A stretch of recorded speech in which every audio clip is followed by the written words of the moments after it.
Is going to the pool for a swim a regular thing for you? If not, is it something you would like to do but find driving to the pool and parking to be a bit much of a chore?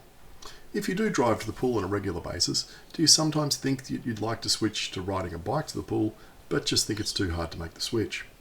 Well, this is the first in what will hopefully be a short series on riding to pools around the Canada Bay area.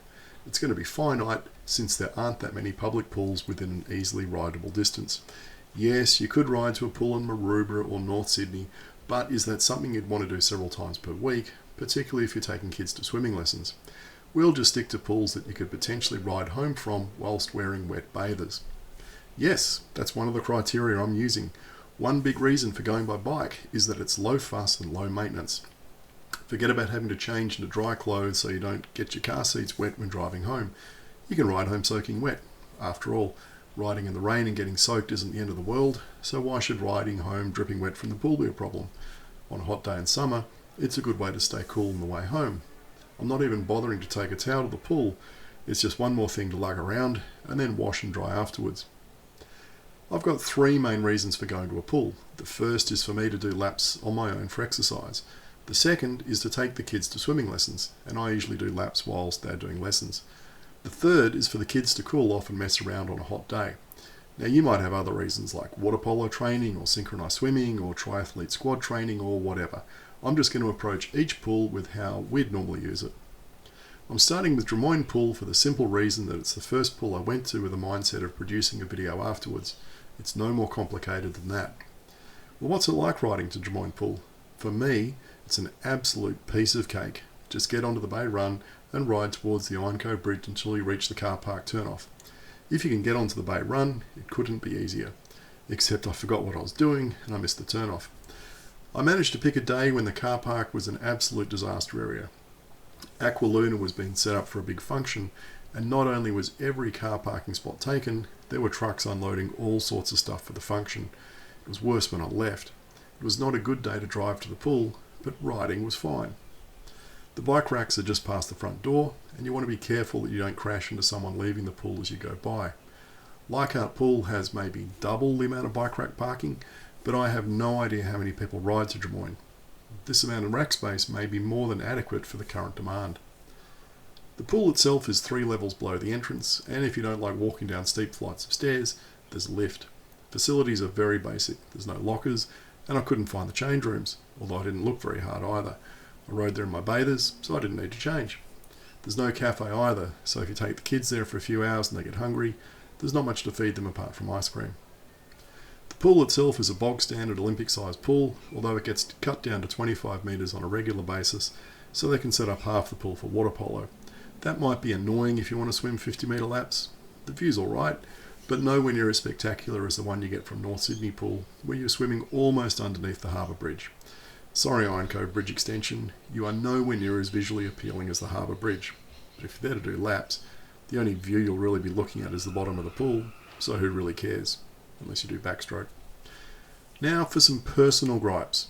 The pool is as salty as all get out.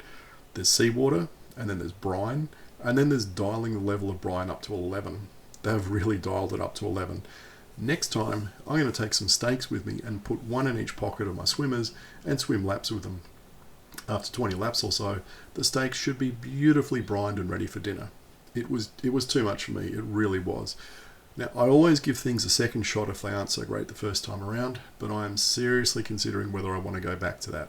Now, that's my personal take, and yours may differ. But I couldn't wash the taste out of my mouth when I was leaving, so I had to buy an ice cream and eat it to get rid of the salt. Well, at least that's my excuse for a cornetto.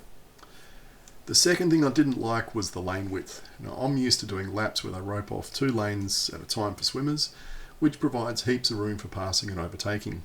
Now, I crashed into the lane rope a few times and I got kicked in the ribs once. Unless you're there at a time of day where you have the place to yourself, this could be a deal breaker. There is a small pool for little kids, but the entire setup for kids is nowhere near as impressive as Leichhardt.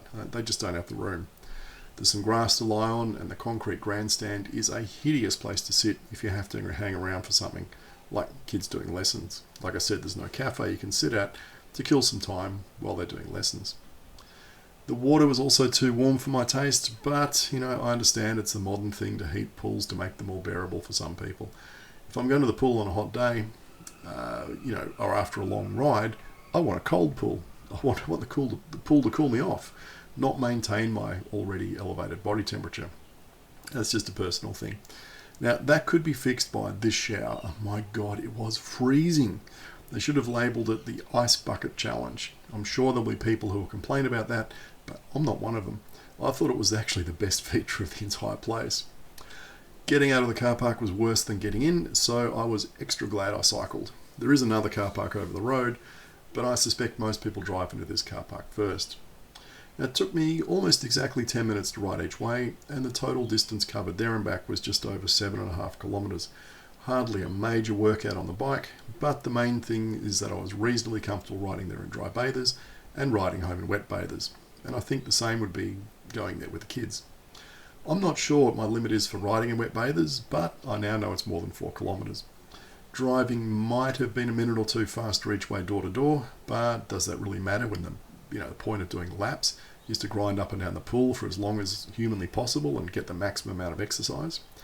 Some people might think that driving there in 8 minutes rather than riding there in 10 is a major plus, but the way I see it, I got an extra 20 minutes of exercise on the bike, so that totally outweighs any time saving from driving. Next up, we'll go around the other side of the bay and we'll have a look at Leichhardt.